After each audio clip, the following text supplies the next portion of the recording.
7 years ago, Clara believed she had the perfect life. She lived in a small but beautiful house in Dallas, Texas.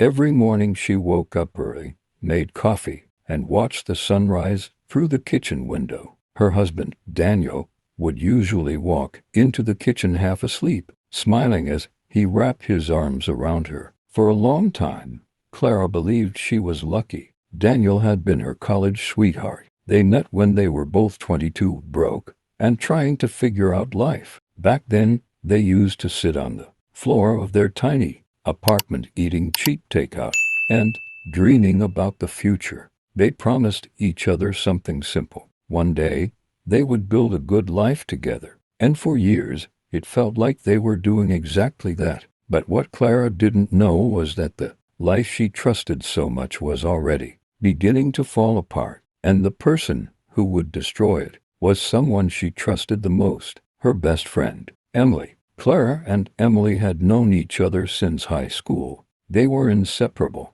Emily had been there for Clara through everything: heartbreaks, graduation, even her wedding. In fact, Emily had been Clara's maid of honor. Clara trusted her completely, which is why she never questioned the little things, like how Emily started visiting their house more often, or how Daniel and Emily sometimes laughed a little too much when they were together. Clara thought nothing of it. After all, these were the two people she loved most in the world. Why would she ever suspect them? But slowly, things started changing. Daniel became distant. He stopped having dinner with Clara.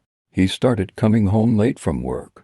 When Clara asked what was wrong, he would simply say he was tired. At first, she believed him. But then one night, everything changed. It was raining heavily outside. Clara had finished cooking dinner and was waiting for Daniel to come home.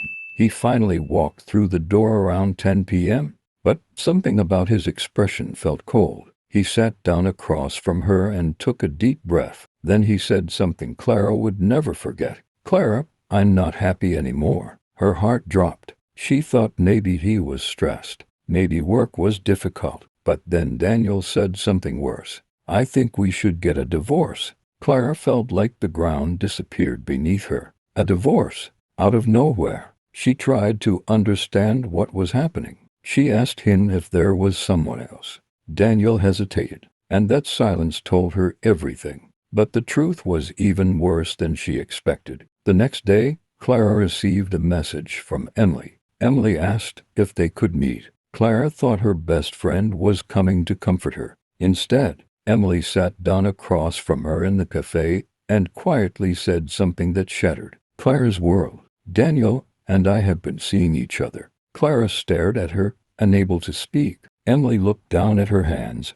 We didn't plan for this to happen. I'm sorry for putting you through this, Clara. How could you?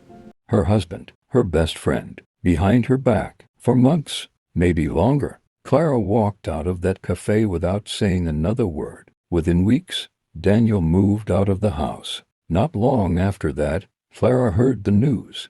Daniel and Emily had moved in together, and just 6 months later, they got married. Clara felt completely broken, not just because of the betrayal, but because it felt like her entire life had been erased. She lost her husband. She lost her best friend. She even lost the house they had built together. For months, Clara barely left her apartment. She kept asking herself the same question over and over again. Why? Why would the two people she trusted the most hurt her like this? But eventually, something inside her changed. One morning, Clara woke up and realized something important. She could either spend the rest of her life feeling sorry for herself, or she could rebuild. So she started over. She worked longer hours.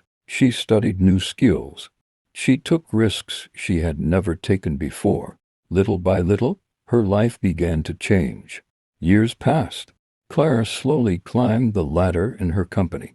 She became known as someone incredibly hardworking and intelligent. Eventually, she started her own business. It wasn't easy. There were sleepless nights, moments where she almost gave up. But she kept pushing forward, and eventually, everything paid off.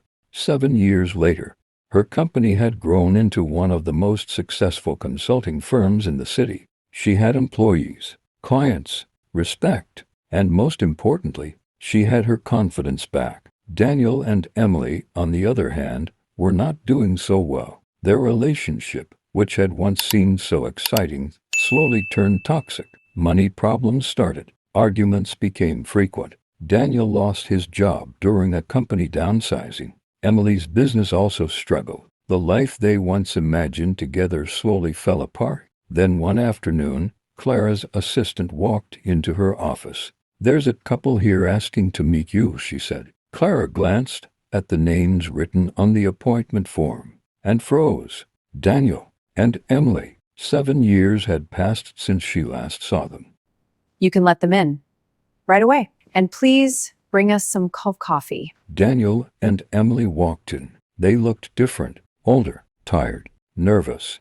They sat down across from Clara. For a moment, none of them spoke. Then Daniel finally said the words Clara never expected to hear.